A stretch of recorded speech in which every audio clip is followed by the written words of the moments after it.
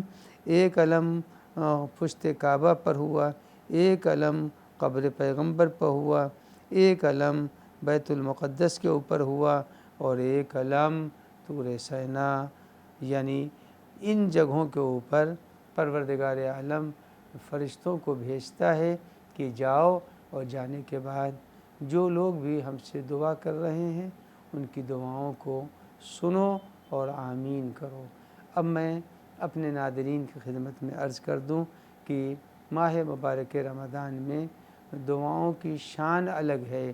وہ شان الگ کیسے ہے کہ آپ نے دیکھا کہ امام حسین ہمراہ ہیں اور میدان عرفات ہے۔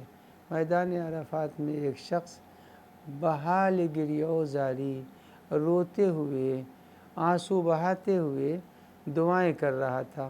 جب شام ہو گئی تو شام کے وقت میں اس نے دعاؤں کی قبولیت کے لیے سوال کیا کہ آج میں نے جتنی دعائیں کی ہیں اتنی دعائیں سب ہماری قبول ہو گئیں۔ تو کسی ایک صحابی نے پوچھا کہ یہ بتاؤ کہ تم کون سی ایسی مصیبت تھی جس کی وجہ سے تم اس قدر رو رو کر کے دعائیں کر رہے تھے؟ تو اس نے جواب دیا کہ میرے دعا کرنے کی وجہ یہ تھی کہ میں نے اپنے حق میں کوئی دعا نہیں کی ہے، بلکہ جو دعا کی ہے مومنین کے لیے کی ہے۔ مومنین کے لیے دعا اس لیے کی ہے کہ پیغمبر سے میں نے سنا ہے کہ اگر کوئی شخص مومنین کے لیے دعا کرتا ہے تو فرشتوں کو اللہ معین کرتا ہے جو مومن کے لیے دعا کرتے ہیں۔ لہذا ہماری دعا ہو سکتا ہے قبول نہ ہو، لیکن فرشتے معصوم ہیں، ان کی دعا قبول ہوگی۔ لہذا میں نے اپنے حق میں دعا نہیں کی ہے، بلکہ جو دعا کی ہے وہ دوسروں کے حق میں۔ تو اس ماہ مبارک رمضان میں دعا صرف اپنے لیے نہیں، ہم کامیاب ہوں، ہمارا بیٹا کامیاب ہو، ہماری بیٹی کامیاب ہو، نہیں، یہ دعا نہیں کرنا چاہیے یا اللہ۔ اس لیے اللہم ادخل علی اہل القبور السرور، جو بھی دنیا سے گزر گئے ہیں ان کی قبروں کو منور فرما۔ اللہم اقض عنا الدین، اللہ قرضوں کو ادا فرما۔ مومنین کے ذہن میں مومنین کو رکھتے ہوئے دعا کرنا چاہیے، بالخصوص وقت افطار کو فراموش نہیں کرنا چاہیے۔ السلام علیکم ورحمۃ اللہ وبرکاتہ۔ آج کے سوالات میں وہ موقع کیا ہیں جس جگہوں کے اوپر علم نصب کیے جاتے ہیں؟